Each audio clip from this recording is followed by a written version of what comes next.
Well, there tends to have been a mixed reaction when it comes to the new shape of the Range Rover.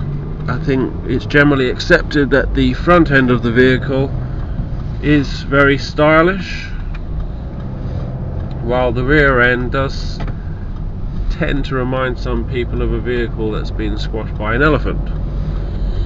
But anyway, this is a personal choice. One thing you can immediately pick up on these new Range Rovers is that the car is not going to be so top heavy as it has been previously. With a lot of the older style Range Rovers, going around corners was a bit of a problem, especially at a reasonable speed. Anyway, right, well, let's start off with the interior of this vehicle. The interior of this vehicle is possibly one of the most luxurious and tasteful I've come across in many cars. It really is absolutely beautiful. Beautiful stitched fabric on the top of the dashboard. The layout of the dashboard is so attractive. I really must commend the manufacturers of this car for doing an extremely stylish job. It oozes luxury, it oozes quality, and at the same time it is a bit blingy, but it's tastefully done. The dials here on the instrument cluster are obstructed by the steering wheel. Obviously you can adjust the steering wheel, but you know, what happens if I want to drive like this? So that's a bit of a no-no, really. But the actual dials themselves are very easy to read while you're driving, and apart from the fact that it's obstructed, it's actually very good design. The center console, very simple to operate the buttons. You can quickly glance down, see what's going on, do what you've got to do, and it's no complications there. I must go back to the interior of this vehicle again. It is absolutely stunning. Very nice indeed. It's absolutely tastefully done. Now, the ride of the vehicle is exceptionally smooth. The big cumbersome feeling from previous Range Rovers doesn't exist anymore. I don't feel like I'm in a huge vehicle anymore. I feel like I'm in actually a saloon car, which is quite remarkable because the actual height of the vehicle, seated position, is not really that different as far as I'm aware. This car, the steering is very sharp, and if you give the steering a little bit of a wobble, the car does bounce all over the place. Now that's going to be an issue travelling at speed if you have to swerve. I think if one is going to be driving around in one of these, I would most certainly go for the firmer suspension. You want the sportier shocks, that's without a shadow of doubt.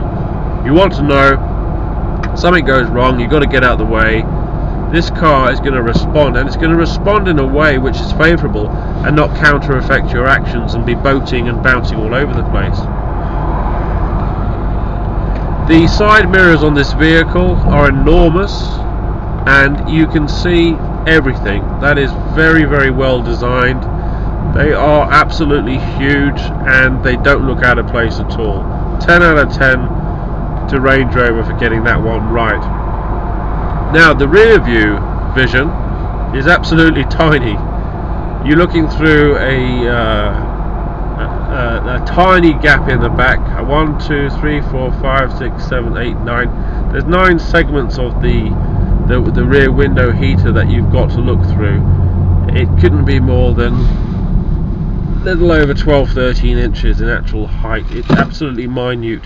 On a motorway you can see what's going on behind you, but what I've noticed is if you have to brake and look in the mirror, the back end of the car comes up and the vision disappears. Not completely, but enough to deprive you of valuable information, like whether or not a motorbike was about to go into the back of you or a very low car. The automatic gearbox is absolutely fantastic. The gear change is effortless. There is no jolt from gear to gear. It is just smooth as it could possibly be. I could be driving a Jaguar, I could be driving a BMW. It's wonderful, and it has the volume control style gear selector, which is absolutely marvellous. This car, I love it, and many other people are going to love it.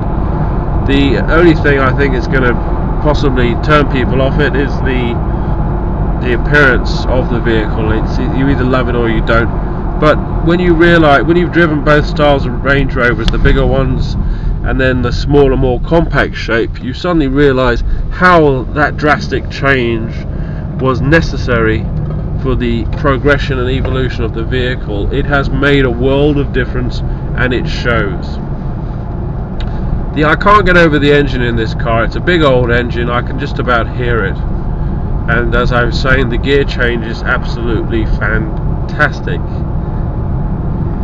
This vehicle will pull a caravan across Europe, no problems. You will pull a boat with this on a trailer, no problems.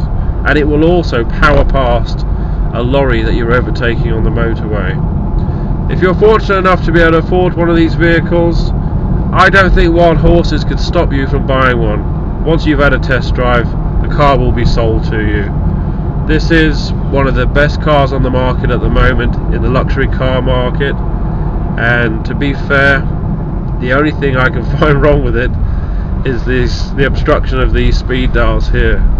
Everything on this car is absolutely superb. Maybe the shocks are a bit soft, maybe the rear window's a little bit too small, and maybe the appearance isn't going to tick all the boxes, but wow, this car, 10 out of 10 Range Rover. It's very rare I give that score.